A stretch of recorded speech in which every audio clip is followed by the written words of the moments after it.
inheritance could be described as sort of a unitary particle which could be passed down from one plant to another. But it was the first evidence that there was something which we now would call a gene. Natural selection is, for me, probably the most beautiful idea in biology. Charles Darwin, who went around the world and collected animals and plants and birds, came up with the idea of evolution by natural selection.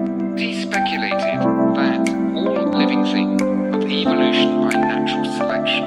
He speculated that all living things have hereditary material. That if this hereditary material had some differences that resulted in the living thing being different, and if it was advantageous in the environment in which it found itself, then it would eventually take over the whole population.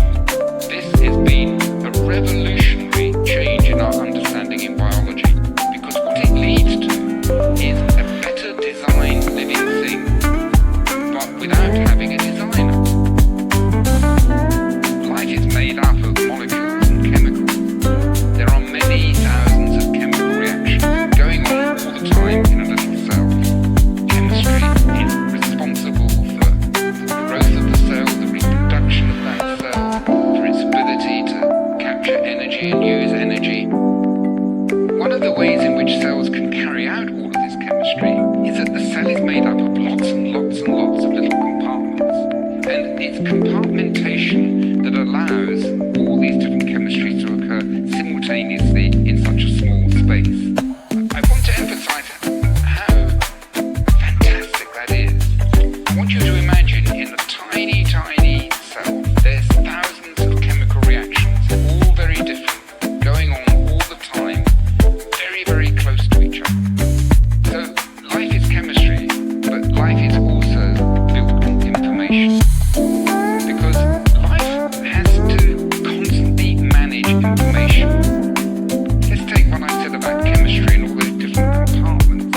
That can only occur if there's an information transmission to keep the whole thing coordinated. Let's say a gene is making a substance and it wants to keep that substance at a constant level. As that substance increases, it switches off the gene, and when it decreases, it turns the gene on. But you only really understand that when you realize there's information management going on here. The cell is measuring how much stuff it's got and then using that to determine whether the gene should be switched on or switched off. If we take DNA, we could understand the structure of DNA in terms of how one base is related to another base, but it only makes biological sense when seen to be a digital information storage device. Life is and can only operate through information. It permeates every aspect of how living things work. Putting all these 5 ideas together, I think some principles emerge. Living things are bounded physical entities.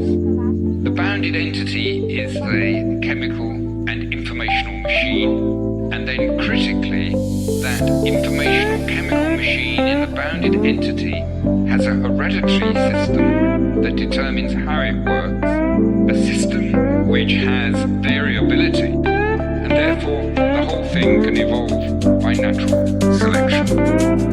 And that means that the living thing can acquire purpose to be better adapted in the life state it finds itself, so we can evolve living things from one type into another.